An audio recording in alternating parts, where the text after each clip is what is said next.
फरीदाबाद में पूर्व कैबिनेट मंत्री करतार सिंह भड़ाना ने 17 सूत्रीय मांगों के साथ हुंकार भरते हुए एक पत्रकार वार्ता का आयोजन किया। गौरतलब है कि इस मौके पर पूर्व कैबिनेट मंत्री करतार सिंह भड़ाना ने अपनी 17 सूत्रीय मांगों को मीडिया के सामने रखा, जिसका रिबन उन्होंने फरीदाबाद के सीनियर पत्रकार महेंद्र ढूल से कटवाया। इस दौरान उन्होंने मीडिया के सामने पत्रकार वार्ता के दौरान अपनी 17 सूत्रीय मांगे गिनवाते हुए कहा कि उनकी संघर्ष समिति की ये 17 सूत्रीय मांगे हैं। उन्होंने इस मौके पर कहा कि जो भी पार्टी उनकी 17 सूत्रीय मांगों को मानेगी, उस पार्टी को उनका संघर्ष समिति का समर्थन मिलेगा।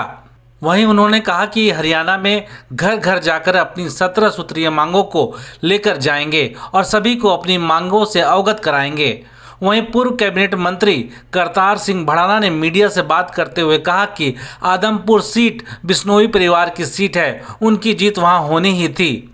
वहीं उन्होंने इस सीट को लेकर हुड्डा के जोर लगाने के सवाल पर कहा कि उस सीट के लिए स्वर्गीय भजन लाल जी ने आदमपुर के लोगों के लिए बहुत कुछ किया है।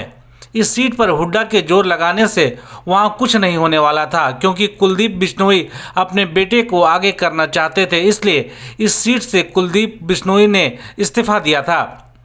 वहीं करतार सिंह भड़ाना ने कहा कि 2024 में उसी की जीत होगी जो उनकी 17 सूत्रीय मांगों को मानेगा, उसकी सरकार भी बनेगी।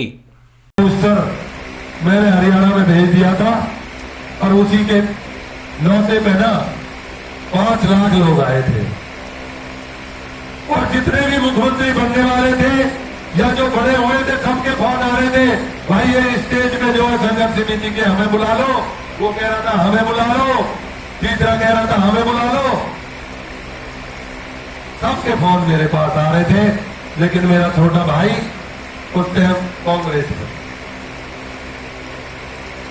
और वो छोटा भाई आके एमपी होता था फरीदाबाद का, उसने आगे मुझे कहा भाई अगर मुझे अभी मिनिस्ट्री मिलने वाली है, हरियाणा का कुछ काम कर दूंगा, अगर कुछ मंत्री बन जाऊंगा, तो तू जो है ना किसी और नेता को मत बुला,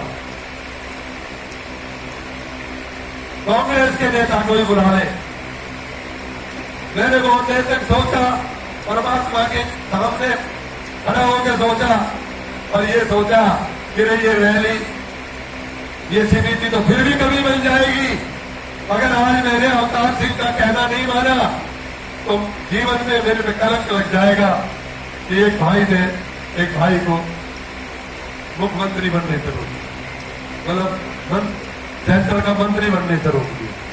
तो मैंने वो इस चिट्ठी में लिख दिया है कि मेरे संस्कारों का कर्ज सामने आ गया था, या ये समझो कि वो वक्त नहीं था और वो वक्त अब आ गया है और आपकी मदद मिली तो वो दिन फिर आपको देख रह गए कि पूरा हरियाणा यहां खड़ा होगा और वो खड़े होंगे जो करतार को जानते हैं, जो करतार के ईमान को पहचानते हैं कि जो कहता है मर तो जाए पर उससे पीछे नहीं हटता। तो इसलिए आपकी मदद की। मंत्री जी, भव्य बिश्नोई की आदमपुर में भव्य जीत हुई है, क्या समीकरण देखते राजनीति क्या होगा? देखिए, भजन लाल जी का वो क्षेत्र रहा है, उनकी राजनीति का क्षेत्र है, वहाँ उन लोगों पे काम किए हैं, उनका वो एरिया है, तो वहाँ पे उनका जीत होनी चाहिए थी। ये कोई नई बात नहीं है कि वहाँ से वो जीतते ही आए।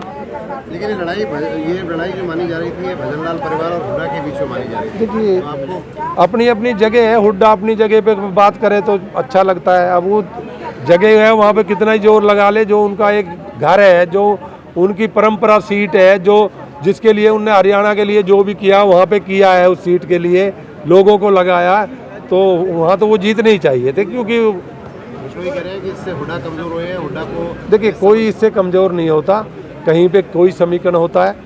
हुड्डा अपनी जगह पे मजबूत है, ये अपनी जगह पे मजबूत है।